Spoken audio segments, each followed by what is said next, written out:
Soipan Tuya owal migao mar aluora kod bunge ene miyo ma oganda Maasai ma okuong owal migao ma pacho ka. Wawinjie ane tielo mokuongo matwak e kinde kod jo od bura odiochieng' ma kawuono. I believe that this committee will find me favorable for confirmation as Cabinet Secretary for Environment.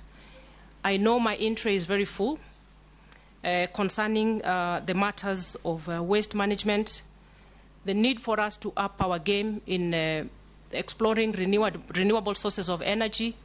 We are doing fairly well, and I know my colleague nominee for energy was here yesterday and spoke to the fact that Kenya is doing very well in terms of exploring geothermal, hydro, wind and solar, which is the way to go.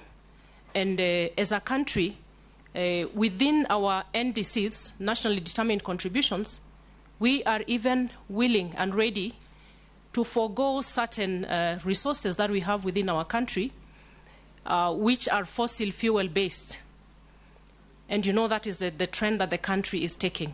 Despite the ravaging effects of our dwindling economy, as a commitment, Kenya is focusing less on the fossil fuel trajectory and more towards the renewable energy. As Cabinet Secretary once confirmed, my first big assignment would be to attend the COP27 forum in Egypt. COP27 is the Conference of the Parties on Climate Change. Once confirmed as Cabinet Secretary once again, currently Kenya holds the chairmanship of the Committee of Africa Heads of State and Government on Climate Change.